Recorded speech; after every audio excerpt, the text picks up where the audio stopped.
स्वागत है आपका सुनो कहानी दिल से में, जहां हर शब्द, हर लफ्ज आपको एक नई दुनिया में ले जाता है। यहां मिलेंगी आपको वो कहानियां जो मालगुड़ी की गलियों में गूंजती हैं, गांव की चौपालों में सुनाई जाती हैं और शहर के अकेले कोनों में भी दिल को छू जाती है।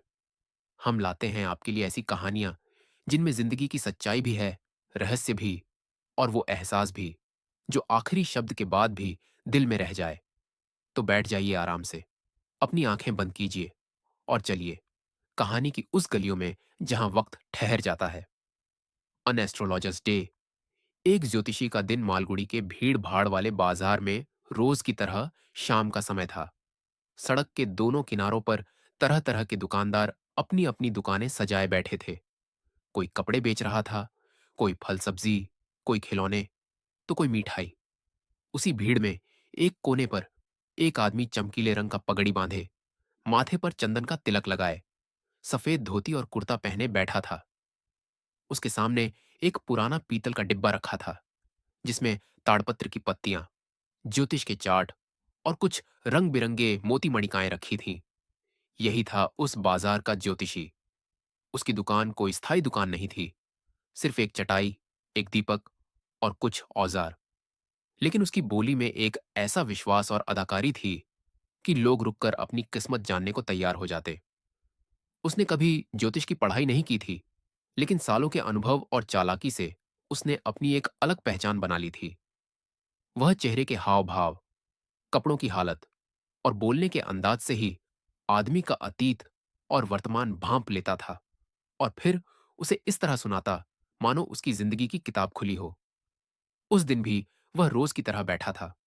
सूरज ढल चुका था और दीपक की रोशनी में उसके चेहरे पर रहस्य और गंभीरता का रंग चढ़ गया था। तभी एक लंबा चौड़ा आदमी भीड़ को चीरता हुआ उसकी चटाई के सामने आकर खड़ा हो गया। उसकी आंखों में एक अजीब सा तेज था और होंठों पर हल्की सी सख्ती। मेरी किस्मत देखोगे? उस आदमी ने भारी आवाज में पूछा। ज्योतिषी ने मुस्कुराकर इशारा किया। बैठ जाइए मालिक, आज का दिन ही आपके लिए कुछ खास है। वह आदमी बैठ गया। ज्योतिषी ने अपनी पत्तियां फैलाकर इधर उधर किया, होंठों में बुदबुदाते हुए कुछ मंत्र जैसे शब्द बोले, और फिर अचानक उसे देखने लगा। आप घर से दूर हैं? बहुत दूर? वह आदमी हल्का सा चौंका। हाँ, तुम सही कह रहे हो। ज्योतिषी ने गहरी सांस ली। आपने बहुत कुछ सहा है, रातों को चैन से नहीं सो पाए, किसी ने आपको धोखा दिया है और आप बदला लेने की सोचते रहे हैं। वह आदमी अब सचमुच ध्यान से सुनने लगा। तुम बहुत जानते हो, बताओ, उस आदमी का क्या होगा जिसको मैं ढूंढ रहा हूं? ज्योतिषी ने उसे गौर से देखा, फिर कहा, वो अब मर चुका है। वह आदमी अवाक रह गया। मर चुका? तुम कैसे कह सकते हो? ज्योतिषी ने धीमे स्वर में कहा, क्योंकि मैं ही वो आदमी हूं। एक ठंडी हवा सी चली। वह आदमी सन्न रह गया। ज्योतिषी की आंखों में अब वो रहस्य नहीं, बल्कि डर और यादों का सैलाब था। ज्योतिषी का अतीत सालों पहले। वह ज्योतिषी मालगुड़ी के एक गांव में रहता था। तब वह कोई साधु संत नहीं था, न ज्योतिषी। वह बस एक लापरवाह जवान था, जिसका गुस्सा और लापरवाही कई बार मुसीबत खड़ी कर देती थी। एक दिन किसी झगड़े में उसने नशे की हालत में चाकू से एक आदमी को मार दिया। वही आदमी जो आज उसके सामने बैठा था। खून खराबे से डरकर वह गांव छोड़ भागा और अपना नाम धाम बदलकर मालगुड़ी आ गया। यहीं उसने ज्योतिष का धंधा शुरू किया, ताकि कोई पहचान न सके। वर्तमान में टकराव वह आदमी जिसका नाम गुरु नायक था, सालों से अपने कातिल को ढूंढ रहा था।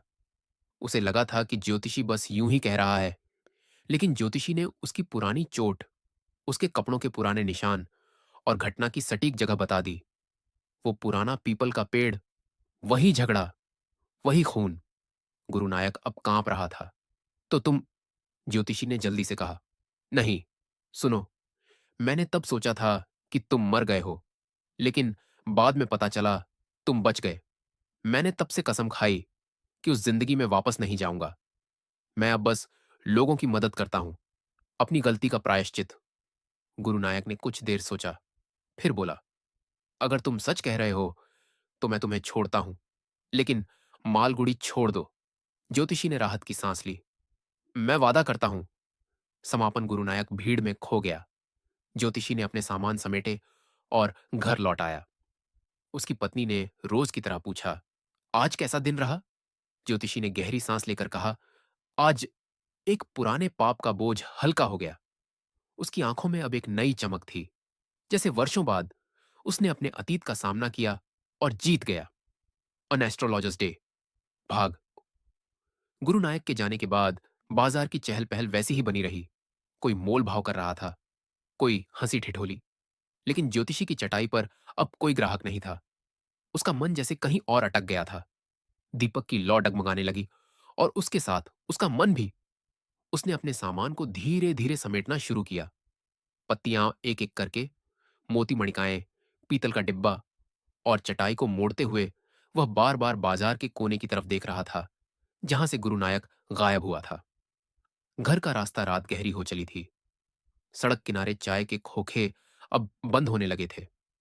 ज्योतिषी ने अपनी थैली कंधे पर डाली और धीमे कदमों से घर की ओर चला। उसके कदम भारी थे, लेकिन दिल में एक अजीब सी राहत थी, मानो कोई पत्थर उतर गया हो। रास्ते में उसे वो रात याद आने लगी। फ्लैशबैक।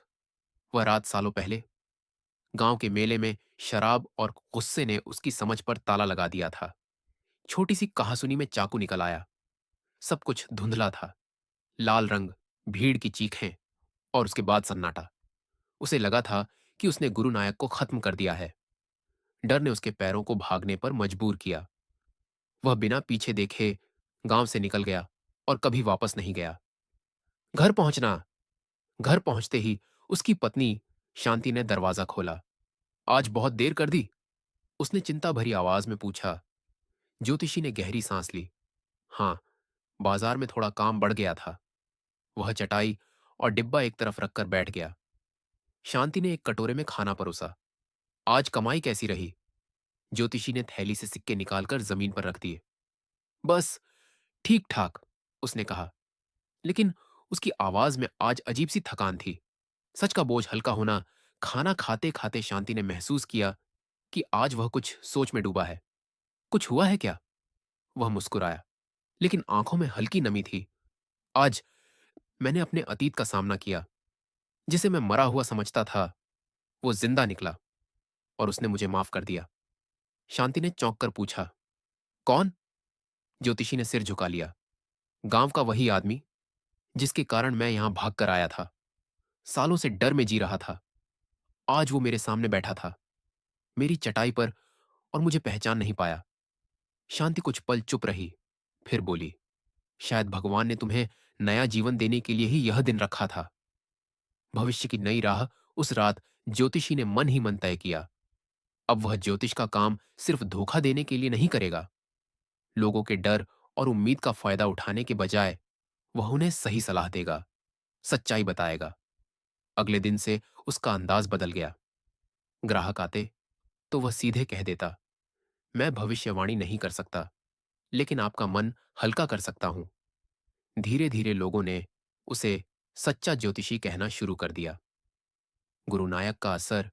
गुरु नायक दोबारा कभी बाजार में नहीं आया, लेकिन ज्योतिषी को हमेशा लगता रहा कि वह कहीं ना कहीं पास ही है। शायद मालगुड़ी छोड़कर नहीं गया, बस दूर से देख रहा है। यह सोच उसे डराती भी, लेकिन साथ ही याद दिलाती कि वह अब वैसा आदमी नहीं रहा। समापन मालगुड़ी के बाजार में दीपक की लौ अब भी जलती थी, लेकिन अब उस लौ के पीछे बैठा आदमी सिर्फ किसी का भविष्य नहीं, बल्कि अपना वर्तमान भी रोशन कर रहा था। उसने अपनी जिंदगी से भागना छोड़ दिया था, क्योंकि उसने एक बार अपने अतीत को सीधी आंखों में देख लिया था और वो उसे हरा नहीं पाया था। ऑन एस्ट्रोलॉजर्स डे भाग 3। अगली सुबह। सुबह की पहली किरण खिड़की से अंदर आई तो ज्योतिषी की आंखें खुल गईं। रात भले ही वह सोने की कोशिश करता रहा, लेकिन उसके सपनों में बार बार गुरु नायक का चेहरा आ जाता था। वही तेज नजरें, वही ठंडी आवाज। वह बिस्तर से उठा, आंगन में गया और पानी से चेहरा धोते हुए सोचने लगा, क्या गुरु नायक सचमुच चला गया होगा, या वो सिर्फ समय देख रहा है। बाजार में चर्चा। उस दिन वह जल्दी बाजार पहुंचा। रोज की तरह चटाई बिछाई, दीपक रखा, लेकिन काम में उसका मन नहीं लग रहा था। तभी एक पान वाले ने पास आकर कहा, सुना है कल रात कोई अजनबी इधर उधर घूम रहा था, लोगों से पूछताछ कर रहा था। लगता है वो किसी को ढूंढ रहा है। ज्योतिषी का दिल जोर से धड़कने लगा। उसने अनजान बनने की कोशिश की। अच्छा, किसके बारे में पूछ रहा था? पान वाले ने कंधे उचकाए। पता नहीं, पर लोग कह रहे थे वो आदमी पुरानी दुश्मनी निकालने आया है। गुरु नायक की परछाई। दिन बीतते गए, लेकिन ज्योतिषी को हर भीड़ में गुरु नायक का साया दिखने लगा।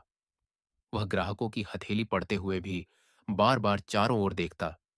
किसी की हंसी, किसी की चाल, किसी की नजर, सब में उसे वही खतरा नजर आता। उसकी पत्नी शांति ने भी बदलाव महसूस किया। तुम रोज बेचैन क्यों रहते हो? क्या वो आदमी फिर आया था? ज्योतिषी ने सिर हिलाया। नहीं, पर मुझे लगता है वो आसपास ही है। एक रहस्यमय पत्र। एक शाम घर लौटते समय उसे दरवाजे के नीचे से सरकाया हुआ एक छोटा कागज मिला। उस पर सिर्फ 2 पंक्तियां थीं। मैंने तुम्हें माफ किया था, लेकिन भूल नहीं सकता।